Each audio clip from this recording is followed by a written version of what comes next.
So the next point which we are going to cover is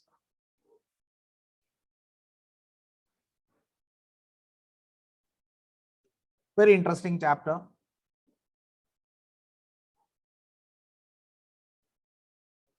So this will require almost 3 hours. Electronic control module, introduction to sensors, actuators, electronic control unit, traction control devices, fuel cells, hybrid vehicles, electrical vehicles and solar vehicles. या सगळ्या points इथं cover करणं अपेक्षित आहे.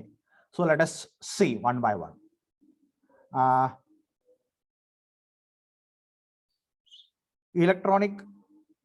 Engine electronic control module. Engine electronic control module. त्याचं system layout असं आहे. आणि काय basically engine electronic control module नक्की काय? तर इंजिन रिलेटेड जी काही आपल्याला पॅरामीटर्स मॉनिटर करायचे आहेत, बरोबर, म्हणजे पॉवर, मायलेज और efficiency, noise, vibration, pollution, any parameter which we want to control, okay, that we do with the help of some sensors. We sense, so we attach different sensors at different locations in the engine to sense different parameters like the speed, the torque,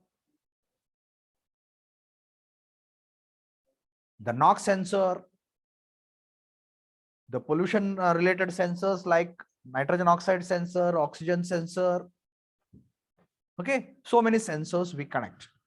And what we do, we put the sensors, we take the sense with the help of the sensors, we sense different parameters, and that will be given to ECU.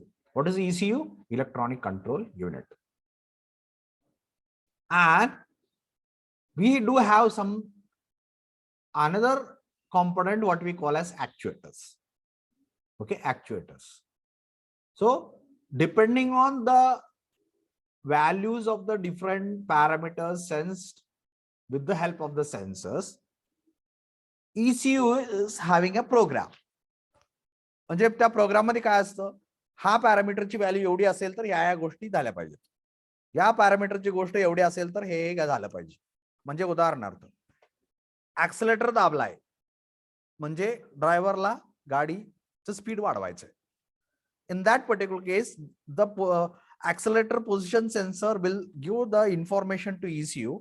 Now the ECU will decide on the basis of the amount of power required, amount of the acceleration required depending on the position of the accelerator. Now certain actuators will be actuated. तर कुठल्या कुठल्या actuators? The actuator corresponding to that which is going to pump the fuel into the engine.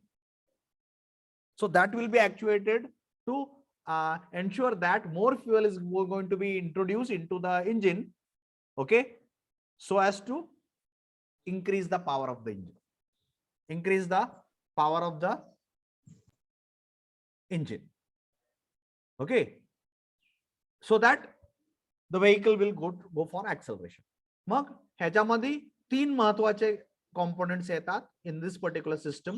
Okay, one is the sensor, another is the ECU, and third is the actuator. बरोबर? So what the sensors are doing?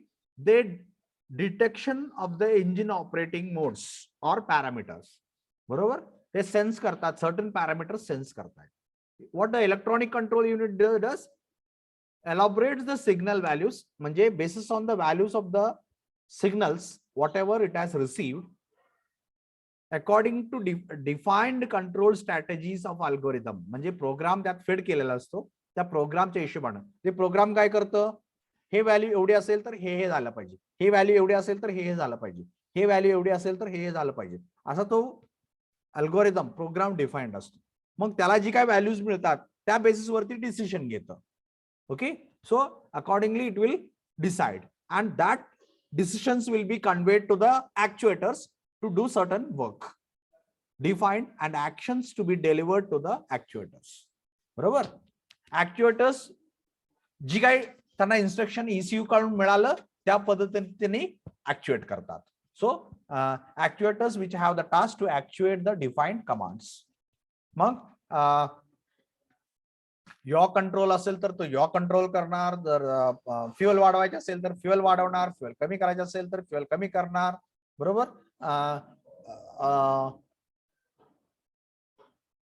काय म्हणजे तुमचा fluid coolant कमी करायचं असेल तर coolant कमी करणार, कूलंट वाढवायचं असेल तर कूलंट वाढवणार. Okay. So whatever actions are suppose to be done according to the instruction of ECU that will be done and that is done with the help of actuators. तर अशा 3 महत्वाच्या components आहेत, sensors, ECU and ऍक्च्युएटर्स. आणि हे सगळं मिळून आपण engine control module. Okay.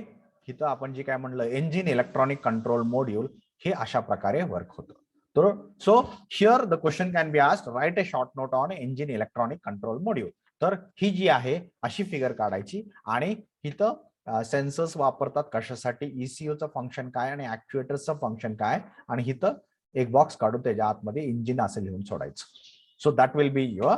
आणि सेन्सर्सचं डेफिनेशन त्याचं वर्किंग, कंट्रोल ECUचं डेफिनेशन त्याचं वर्किंग आणि ऍक्च्युएटरचं डेफिनेशन त्याचं working. Okay. So this is what our control module is. नाव इथं तुमचं ECU दाखवलंय आणि इथं एका साइडला सेन्सर्स दाखवलेत, इथं ऍक्च्युएटर्स दाखवलेत.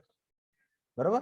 तर आजकालचे इंजिन मध्ये it is less mechanical and it has become more electronics. कारण hundreds of sensors will be using and correspondingly number of actuators will be using. बरोबर. तर वेगळ्या वेगळ्या सेन्सर्स मधून वेगळ्या वेगळ्या व्हॅल्यूज येत राहतात पॅरामीटर्सच्या, आणि ते सगळा डाटा ECU ला येत राहतो आणि ECU ते सगळा डाटा रिसीव्ह करतो. मग कुठलं कुठलं, here you can see air flow meter will tell ECU regarding what is the amount of air now coming to the engine. कशासाठी पाहिजे, कशासाठी पाहिजे, तर हे पाहिजे हे ठरवण्यासाठी की आता जर ECU ला माहित असेल की आता किती एअर आतमध्ये येणार आहे, म्हणजे थोडक्यात ECU ला आता समजतंय की आता जास्तीत जास्त फ्युएल किती बर्न होऊ शकते. बरोबर. मग अजून एक parameter, required air fuel ratio कुठला आहे, कुठल्या बेसिसवर ठरणार, what is the amount of power required. Amount of power required कशा बेसिसवरती ठरवणार, depending on what is the position of the accelerator pressed by the driver. मग ड्रायव्हरची रिक्वायरमेंट किती पॉवर आहे, त्या पद्धतीने एअर फ्युएल रेशो किती लागणार आहे. मग त्या प्रमाणात एअर येते का, मग एअर वाढवायला पाहिजे का कमी करायला पाहिजे, आणि एअर येत असेल तर मग फ्युएल किती टाकायचं. So that will be defined. Distributor, distributor distributes the supply, voltage supply to the different spark plugs. बरोबर.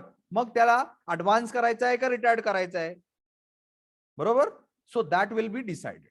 मग आता डिस्ट्रीब्युटर ऍडव्हान्स आहे का रिटायर्ड आहे आताच्या स्पीडच्या हिशोबाने.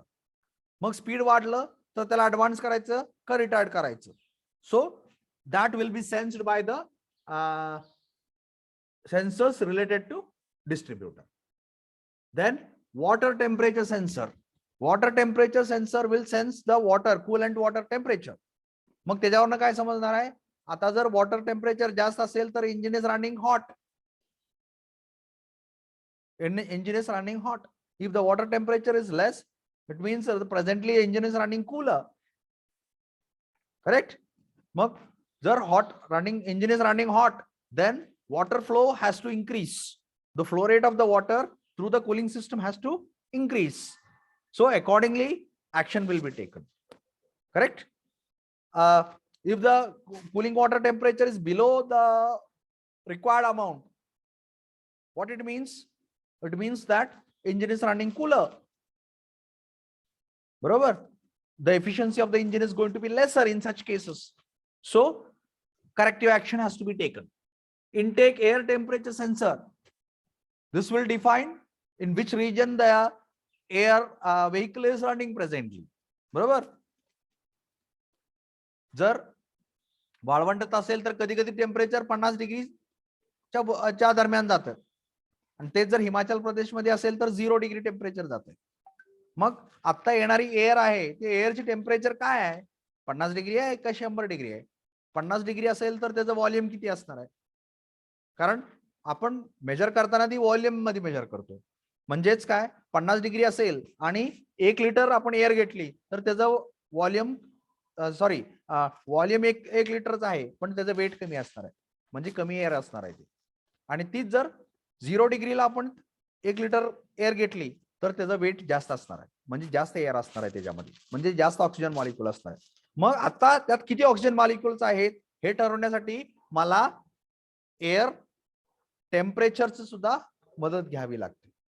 कारण depending on the temperature the density of the air is going to change. बरोबर. Then throttle position sensor.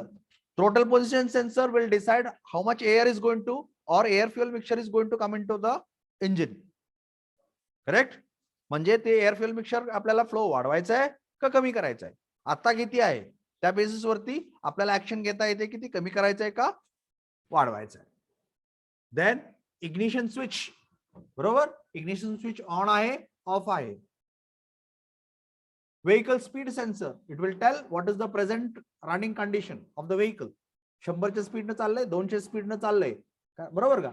आपल्याला ब्रेक्स डिस्कस केलं त्यावेळेला आपण म्हणालो, बरोबर. आता जर स्पीड 200 असेल तर मग किती एबीएस, कुठलं एबीएस, एबीएस म्हणजे काय होतं, अँटी लॉक ब्रेकिंग सिस्टम.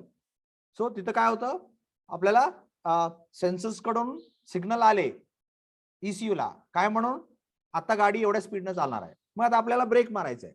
तर what will be the amount of force required to stop the vehicle? That will be calculated by ECU. On the basis of what is the present speed?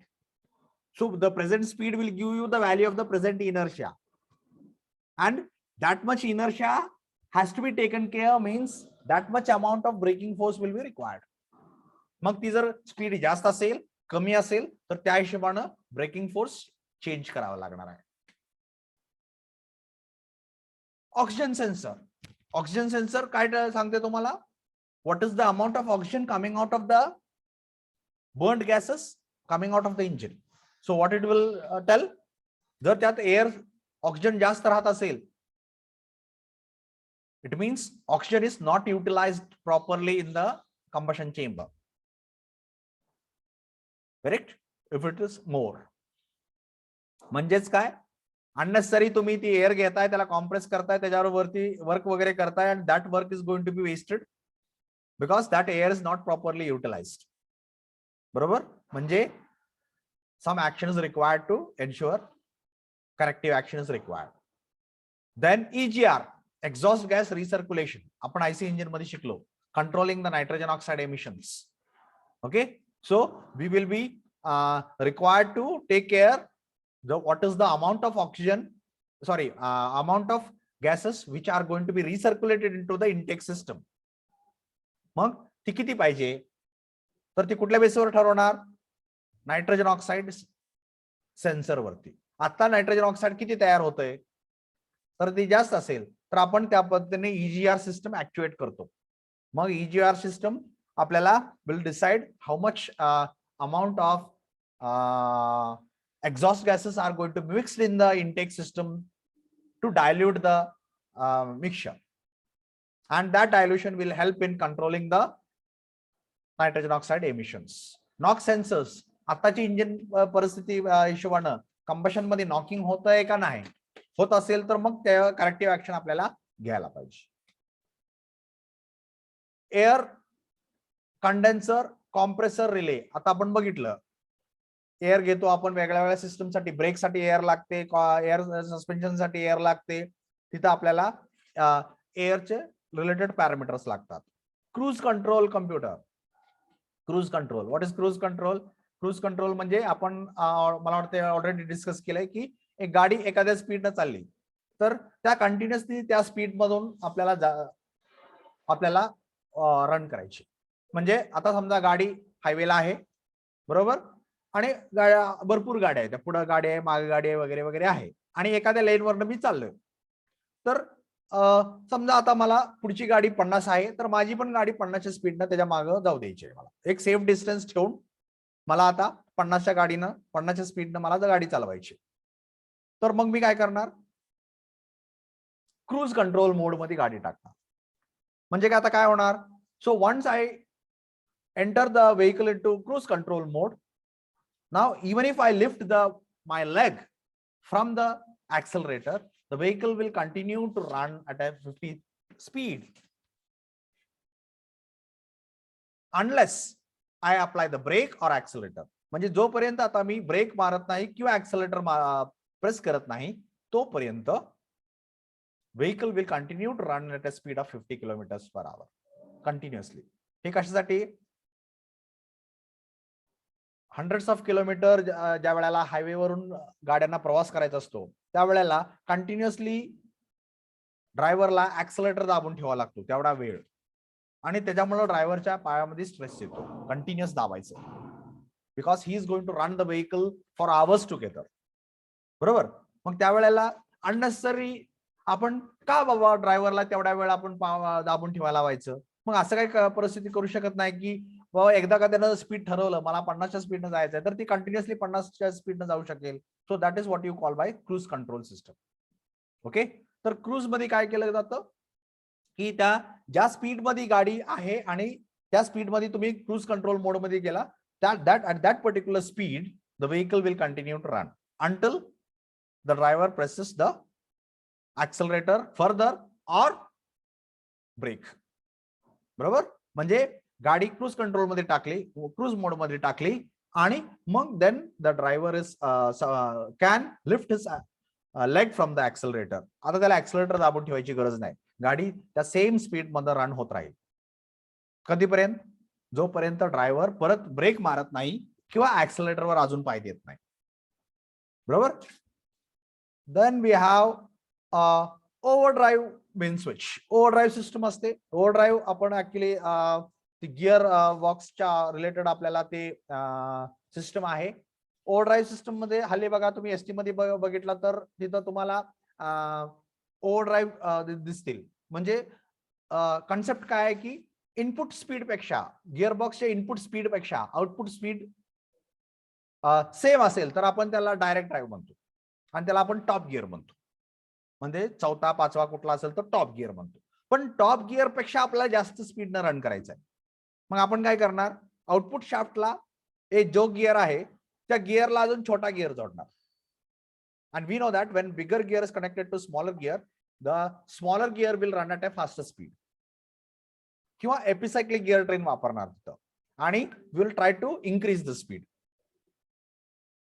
तर the concept is in the overdrive is that the output shaft should rotate at higher speed than the input shaft, बरोबर.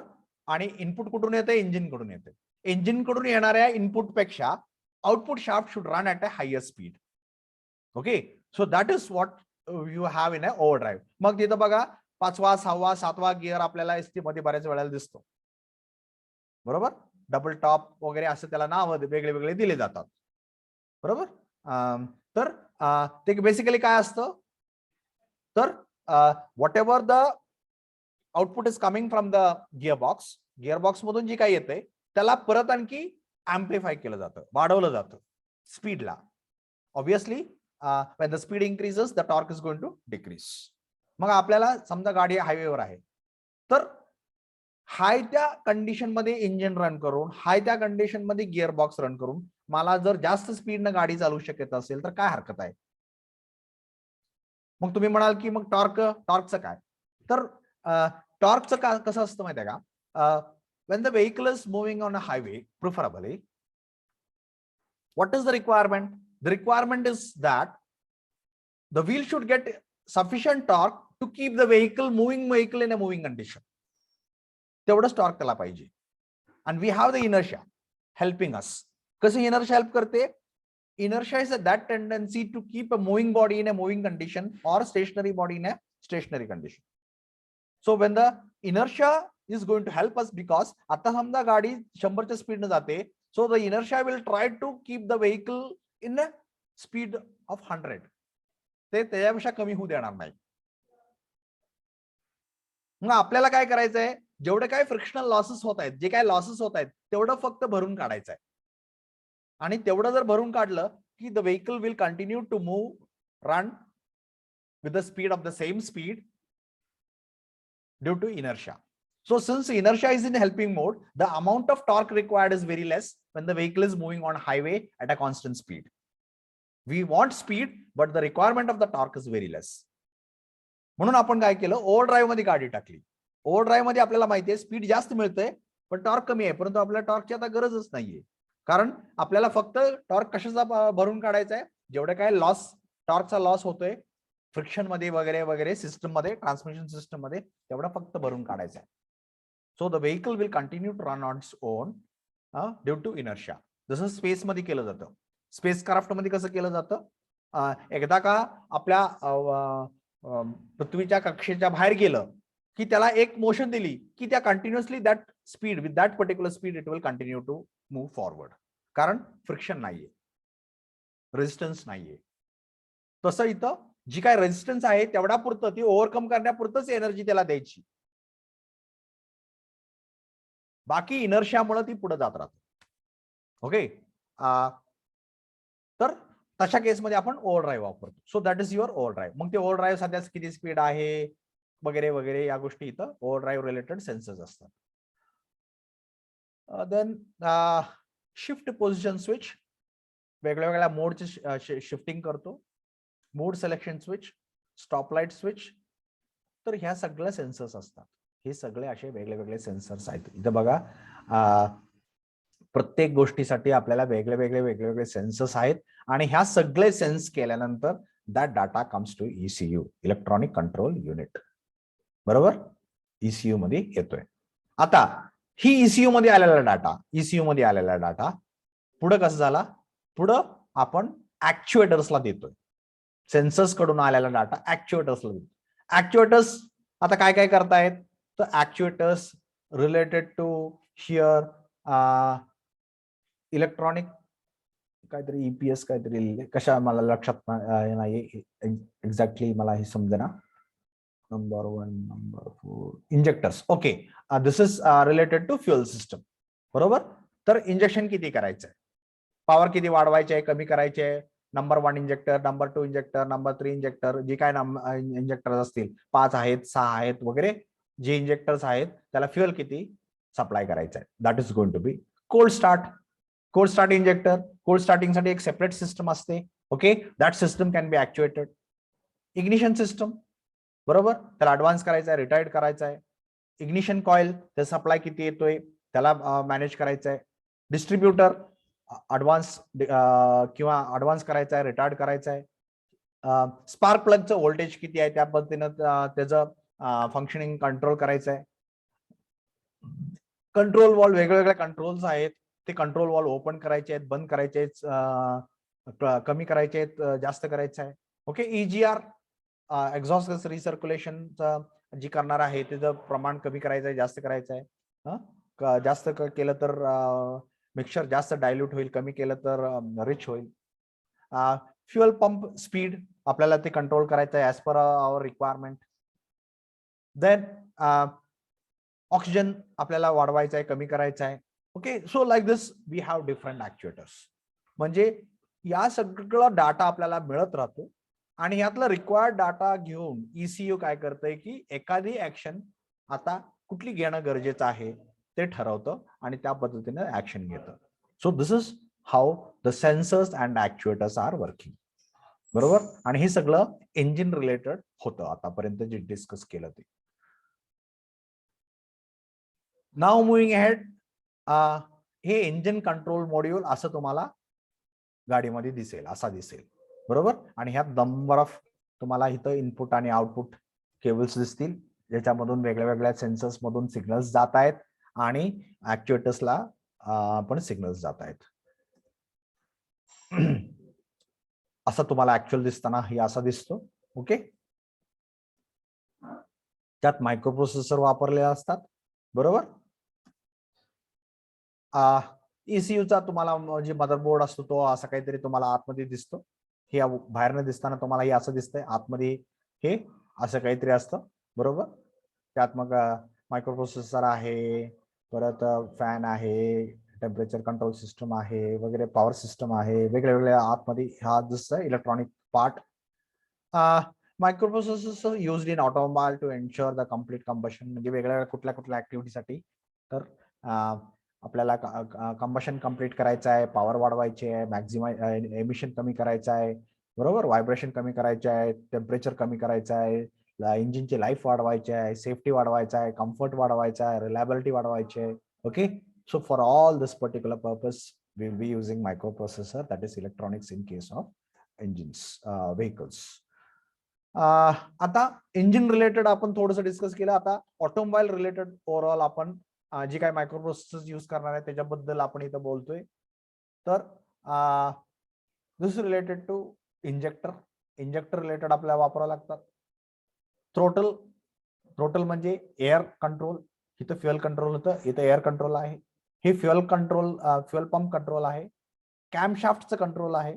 कॅमशाफ्ट आपल्याला speed monitor करायचं आहे, जेणेकरून आपल्याला inlet valve outlet valve open करायचं आहे, fast open करायचं आहे, स्लो ओपन करायचं आहे, ओके, ऍडव्हान्स करायचं आहे, रिटार्ड करायचं आहे, त्या सगळ्या गोष्टी.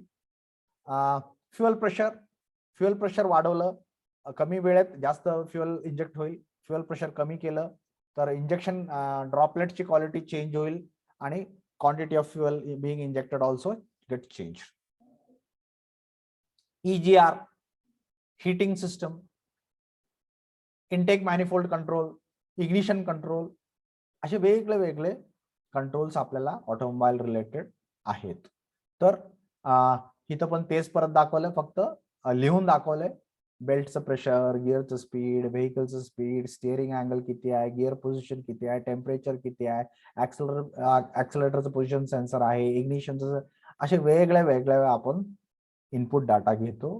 ते सगळं ECU ला देतो आणि त्याच्यातून सॉलिनॉइडला म्हणजे ऍक्च्युएटर्सला आपण देतोय, related to clutch, related to pump, related to brake, related to steering, related to engine, okay, related to battery. अशा वेगळ्या वेगळ्या ऍक्टिव्हिटी करण्यासाठी आपल्याला एका बाजूला सेन्सर्स, एका बाजूला ऍक्च्युएटर्स, आणि आपण वेगळ्या वेगळ्या ऍक्टिव्हिटी कंट्रोल करतो. तर आजकाल त्यामुळं गाडीमध्ये मेकॅनिकल कमी आणि तुम्हाला इलेक्ट्रॉनिक्स जास्त दिसतं. सेन्सर्स प्रत्येक गोष्टीसाठी आजकाल वापरला जातो. प्रत्येक गोष्टीसाठी सेन्सर असतो. Okay. Body related lights, mirrors, की प्रत्येक गोष्टीला सेन्सर येतो. लाईट आहे, ऑन आहे, ऑफ आहे, ते सेन्स करायला पाहिजे. डॅशबोर्डला आपल्याला माहित पाहिजे, दिसायला पाहिजे, बरोबर. मिरर ओपन केलेत, क्लोज केलेत, त्याची पोझिशन काय आहे, त्याचा डाटा घेऊन ECU ला दिला जातो. जर तुम्हाला brake control, active brake control वगैरे असेल तर तिथला डाटा महत्वाचा ठरतो. त्याला स्पेशल कॅमेराज पण बसवले असतात, रडार सिस्टम असते, कीज, इग्निशन की ऑन आहे, ऑफ आहे, हे बॉडी रिलेटेड. परत पॉवर ट्रेन रिलेटेड तुमचे अँटीलॉक ब्रेकिंग सिस्टम वापरलंय, ट्रान्समिशन मध्ये कुठला मोड आहे, कुठला गिअर आहे, तुमचा ओव्हर ड्राईव्ह वापरलंय, 2 व्हील ड्राईव्ह आहे, 4 व्हील ड्राईव्ह आहे, ब्रेक्स, बरोबर, इंजिन कंट्रोल्स रिलेटेड आहे, बरोबर. परत सेफ्टी रिलेटेड आहे, तिथं एअर बॅग रिलेटेड सेन्सर्स येतात, बरोबर. सेफ्टी रिलेटेड भरपूर सेन्सर्स असतात. परत मल्टीमीडिया रिक्रिएशन रिलेटेड आपल्याला कारमध्ये स्पीकर आहे, टीव्ही आहे, वेगळ्या वेगळ्या आपला, बरोबर, ऑडिओ सिस्टम आहे, किंवा हेल्थ रिलेटेड सेन्सर्स, मग त्याचं कंट्रोल्स, या सगळ्या गोष्टी आल्या. तर अशा आजकालच्या गाडीमध्ये तुम्ही बघाल तर आता इथं फक्त 1-2 सिस्टमसाठी, फ्युएल सिस्टमसाठी, बरोबर, आपल्याला किती प्रकारच्या डाटा लागतोय, स्पीडचा डाटा लागतोय, लोडचा डाटा लागतोय, टेम्परेचर डेटा लागतोय, आणि ही इंजिन टेम्परेचर आणि इथं एअर टेम्परेचर, एवढं सगळं ECU ला दिलं की ते कशाला, इग्निशन युनिट कंट्रोल करायला आणि फ्युएल कंट्रोल करायला, जेणेकरून आउटपुट कंट्रोल कर, म्हणजे एक आउटपुट, पॉवर आउटपुट कंट्रोल करण्यासाठी एवढा टाईपचे सेन्सर्स लागतात. हे मिनिमम आहे. तर अजून त्याला कॉम्प्लेक्सिटी आपण वाढवू. मग ज्या वेळेला आपण ऍक्सिलेटर दाबला की मग अजून पॉवर वाढवायचे, त्यावेळेला हे अजून आपल्याला वाढवेल. मग त्यावेळेला इथं अजून एक इनपुट वाढेल, that is your accelerator position sensor.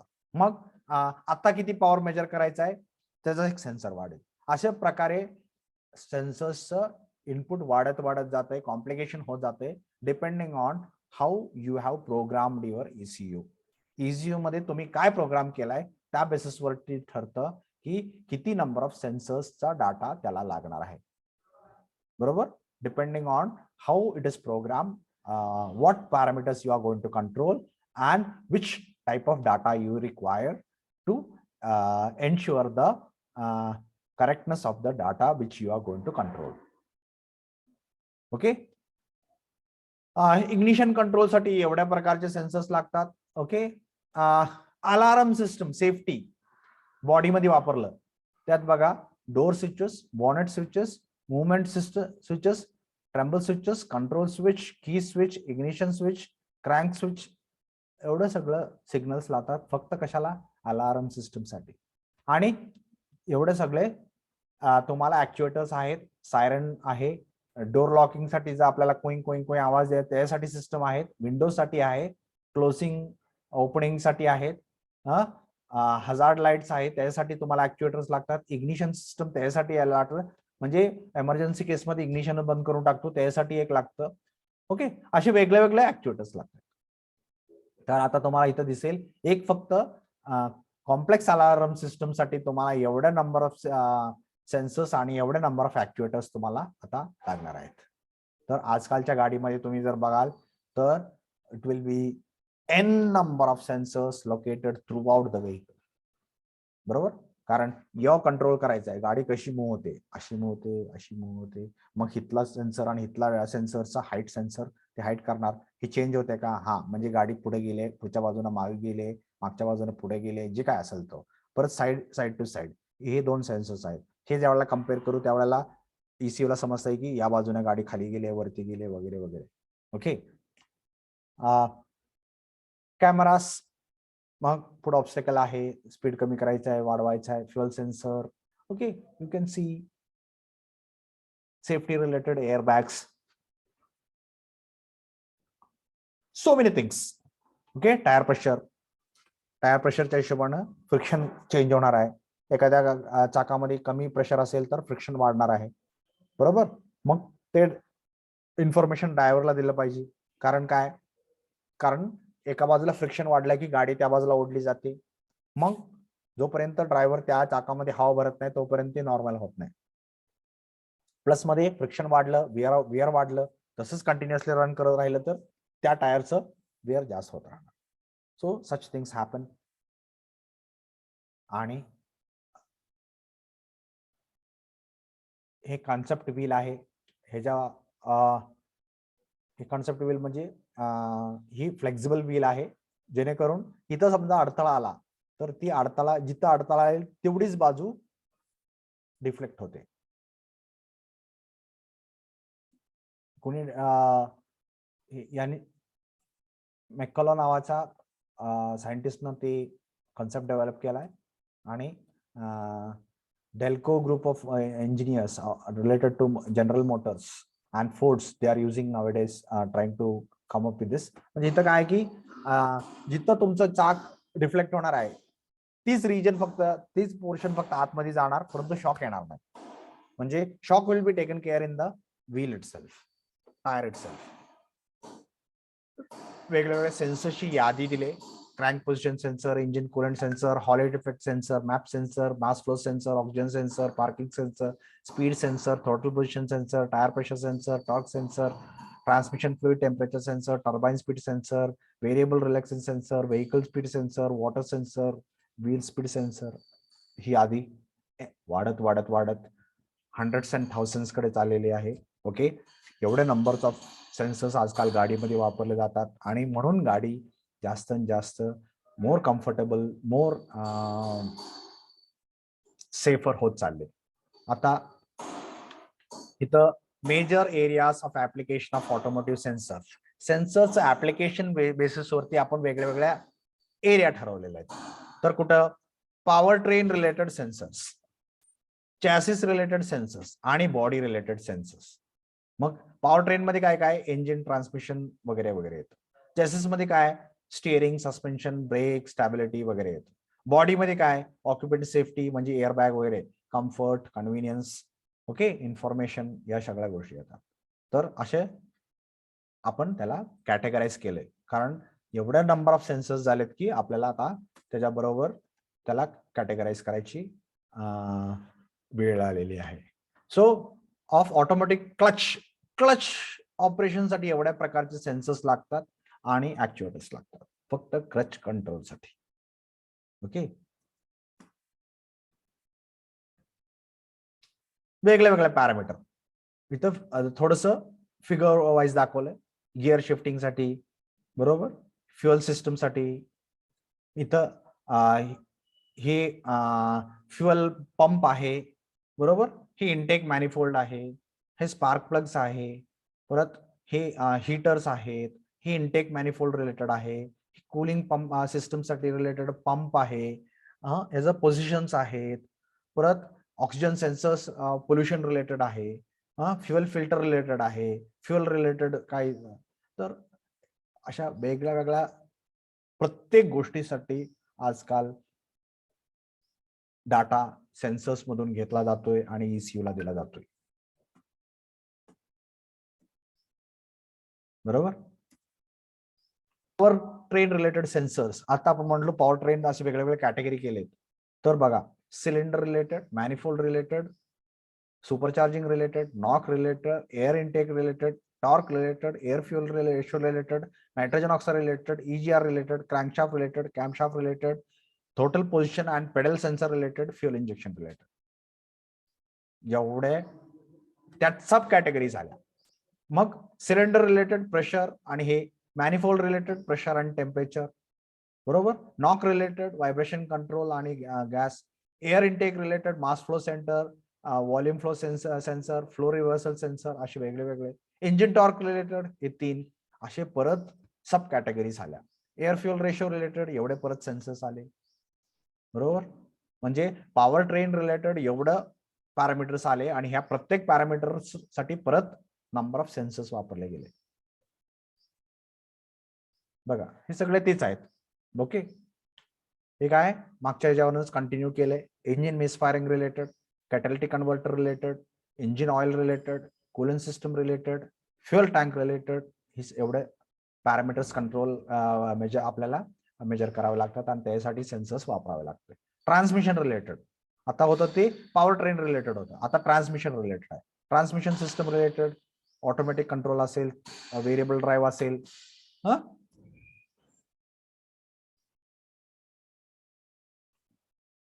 इथं इलेक्ट्रॉनिक इंजेक्शन सिस्टम साठीच किती आहे बघा, अलाउ आणि कशासाठी इंजिन.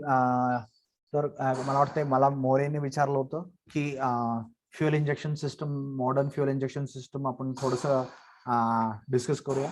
तर इथं आपल्याला modern fuel injection system discuss केली आहे.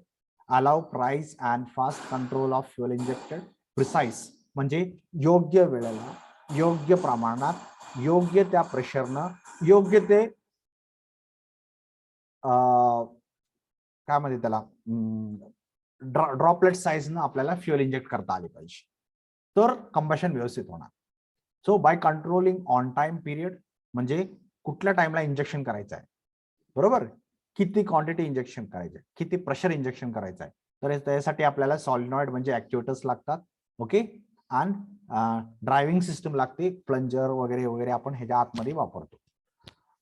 Delivery pipe fuel pressure is maintain constantly by fuel opening and closing time, बरोबर.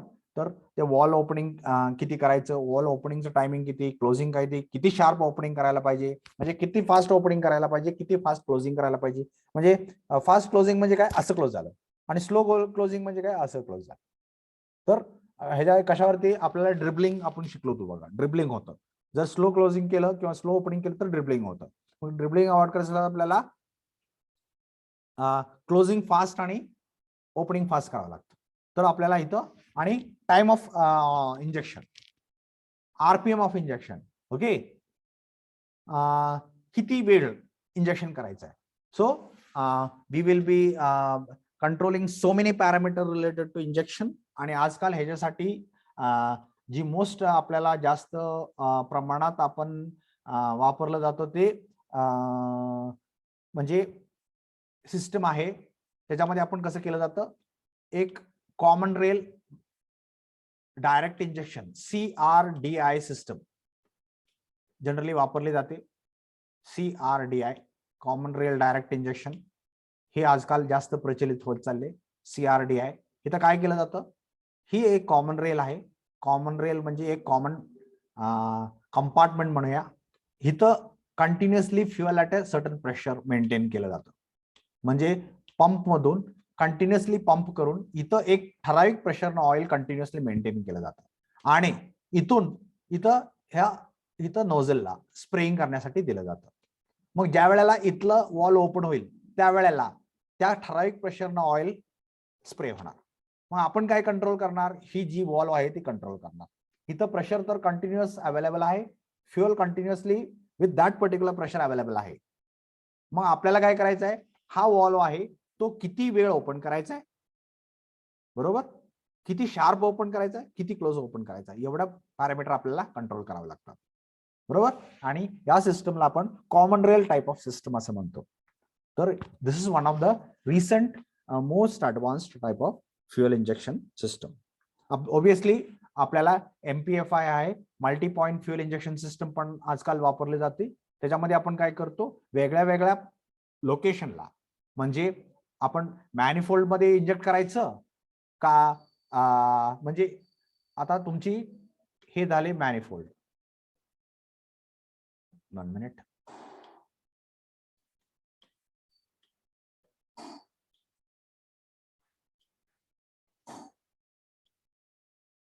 हे असं असतं, बरोबर. इथं थ्रॉटल आपल्याला थ्रॉटल ओपन केलं, एअर फ्युएल मिक्सचर इकडे आलं किंवा एअर इकडे आली, हे एका सिलेंडरला गेलं, हा दुसऱ्या सिलेंडरला गेलं, हा तिसऱ्या सिलेंडरला आणि हा चौथ्या सिलेंडरला मिक्सचर चाललंय. तर आपण इथं इंजेक्ट करायचं का, इथं इंजेक्ट करायचं का, डायरेक्टली सिलेंडरच्या आतमध्ये करायचं, प्रत्येक सिलेंडरच्या इथं करायचं, ओके. तर ह्याला मल्टी पॉइंट फ्युएल इंजेक्शन म्हणतात. म्हणजे आपण इथं करायचं का, इथं करायचं का, इथं करायचं. समजा इथं करायचं असेल तर आपल्याला इथे एक बसवावं लागेल इंजेक्टर, इथे एक बसवावं लागेल इथं, म्हणजे प्रत्येक सिलेंडरसाठी. डायरेक्ट सिलेंडर मध्ये करायचं असेल तर सिलेंडरच्या आतमध्ये इथे एक, इथे एक, इथे एक, इथं असेल तर आपल्याला सिंगल इंजेक्टर वापरायचा, इथं मिक्सचर तयार करायचं आणि देन डिवाइडेड इनटू ॲज मनी रिक्वायरमेंट. असं याला मल्टी पॉइंट फ्युएल इंजेक्शन म्हणतो, याला कॉमन रेल डायरेक्ट इंजेक्शन असं म्हणतो, बरोबर. तर या सगळ्या गोष्टी modern electronic fuel injection system मध्ये मोडतात, ओके. आणि त्यासाठी आपण कुठल्या कुठल्या इथं बघितलं आपण कुठल्या कुठल्या आपल्याला सेन्सर्स लागतात. तर त्याचे सेन्सर्स वापरून आपण सेन्स करायचं आणि त्या बेसिसवरती ECU will decide which valve is now going to open, at what time it is going to open, what will be the duration of the opening of that particular valve, etc etc. So I think मोरेने सांगितलेला तो point मी cover केलाय. अजून कोणाला कुठला point cover करायचा असेल तर you can tell me, I have covered it, we will cover it. Next point which here we have is power train related applications. आता आपण बॉडी रिलेटेड बघितलं, तर इकॉनॉमी वाढवायचे, त्या रिलेटेड परत सेन्सर्स येणार, ऍक्च्युएटर्स येणार, एमिशन कमी करायचं आहे किंवा कमी करायचं आहे आपल्याला, त्याच्या रिलेटेड परत वेगळे वेगळे सिस्टम्स येणार, त्याच्या रिलेटेड वेगवेगळे सेन्सर्स येणार. परफॉर्मन्स आपल्याला गाडीचा वाढवायचा आहे, त्याच्या रिलेटेड आपल्याला सेन्सर्स येणार, ऍक्च्युएटर्स येणार, ओके. ड्रायव्हेबिलिटी वाढवायची आहे, so engine related, transmission related, onboard related, म्हणजे असं वेगळे वेगळे आपल्याला नंबर ऑफ सेन्सर्स आणि ऍक्च्युएटर्स लागतात, ओके. आता चॅसिस रिलेटेड सेफ्टी आलं, हँडलिंग आलं, हँडलिंग म्हणजे स्टिअरिंग रिलेटेड किंवा सस्पेन्शन रिलेटेड आलं, राईड कंट्रोल, लिफ्ट कंट्रोल वगैरे वगैरे, handling, stability, chassis, traction control, steering control, suspension control, stability control, tyre condition control. तर तुम्ही बघा की किती एवढ्या, आणि त्या पद्धतीनं परत ब्रेकसाठी वेगळं, अँटी लॉक ब्रेकिंगसाठी वेगळं सेन्सर्स लागतात, स्टिअरिंगसाठी वेगवेगळे सेन्सर्स लागतात, स्टॅबिलिटीसाठी वेगळे सगळे सेन्सर. स्टॅबिलिटी इथं बघा, wheel speed sensor, lateral acceleration sensor, yaw sensor, steering wheel angle sensor. बरोबर, स्टिअरिंग किती फिरवलंय, कारण आपण असं म्हणालो होतो की स्टिअरिंग किती बेसिस वरती गाडी किती वळवायच्या ड्रायव्हरला हे ठरवलं जातं. मग त्या पद्धतीनं स्पीड, एका व्हीलचं स्पीड जास्त किंवा कमी असू शकतं. त्याच्यापेक्षा जास्त असेल तर गाडी स्लिप होते, व्हील स्लिप झाले असं डिसाईड करायला लागतं. मग त्यासाठी स्टिअरिंग फिरवलंय का ही चेक करावं लागतं ECU ला. स्टिअरिंग फिरवलं असेल तर आता गाडी वळवायची म्हणून ती स्पीड कमी जास्त झालंय, त्यामुळे करेक्टिव्ह ऍक्शन घ्यायची गरज नाही. पण जर स्टिअरिंग फिरवलेलं नसताना जर गाडी एखादं व्हील जास्त फिरतंय आणि एखादं व्हील कमी फिरतंय, त्या केसमध्ये what is the conclusion? Conclusion is that particular one wheel that is moving faster is slipping. बरोबर, असं ECU ला डिसाइड करावं लागतं. Body related, occupancy related, security related, comfort related, navigation related, intelligent transport related, anti theft related, crashworthiness related, crash avoidance related, anti intrusion म्हणजे चोरी होणे, advanced airbags, occupant sensing, असे number of parameters असतात आणि त्याच्या related आपल्याला sensors वापरावे लागतात. बघा, ह्यात परत डिटेल्स दिलेत. ओके, तर ह्यातून आपल्या सगळ्यातून काय समजायचं आहे की वेगळ्या वेगळ्या प्रकारचे sensors traction कंट्रोलसाठी, prevent driving wheels and wheel spilling during starting or skidding etc. Avoid reduction of either steering response in the front wheel drive, म्हणजे oversteer, understeer, front wheel drive, rear wheel drive related. To maximize addition of the road surface during acceleration, कुठं slip होत आहे का, ABS activate झालं तर त्याच्या रिलेटेड, fuel ignition braking related, airbag electronics. एक एअरबॅग आपल्याला माहिती आहे एअरबॅग सेफ्टीसाठी लागते, परंतु ती एक एअरबॅग कंट्रोल करायची असेल तर बघा किती नंबर ऑफ सेन्सर्स आपल्याला लागणार आहेत. बरोबर, N नंबर ऑफ सेन्सर्स लागणार आहेत. त्याच्याकडून आपल्याला डाटा घ्यावा लागणार आहे आणि ECU will decide how it is going to actuate, when it is going to produce the gas, how it is going to inflate, when it is going to inflate, what is the time required. त्यासाठी micro controller लागणार. Shock absorb करायला ते shock कडून येणार आहे, कुठंतरी shock झाल्यानंतर त्याला समजणार ना ऍक्सिडेंट झालाय ते. So shock sensors will be there, so that will be communicated. अशा नंबर ऑफ गोष्टी आपल्याला लागतात. Okay, so I hope I have covered the sensors and actuators point to the required extent. Okay, any doubt in this related to sensors at this point, you can convey to me. So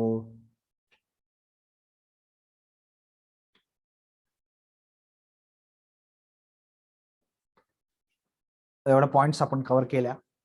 okay, engine control module, introduction to sensors and actuators in automobile controls, and electronic control unit. Any doubt with respect to this particular points, you can ask me. Any doubt, anybody having?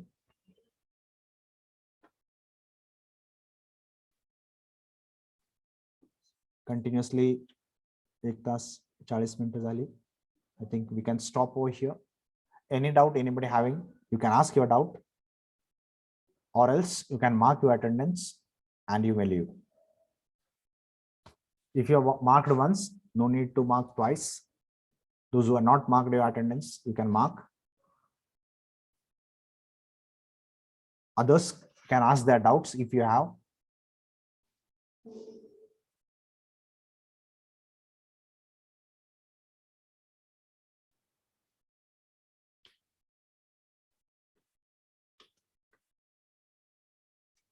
या point मध्ये किंवा या point मध्ये कोणाला काही doubt असेल तर विचारा.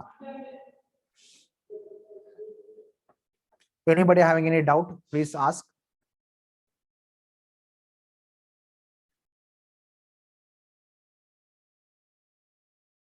Else mark your attendance and you may leave.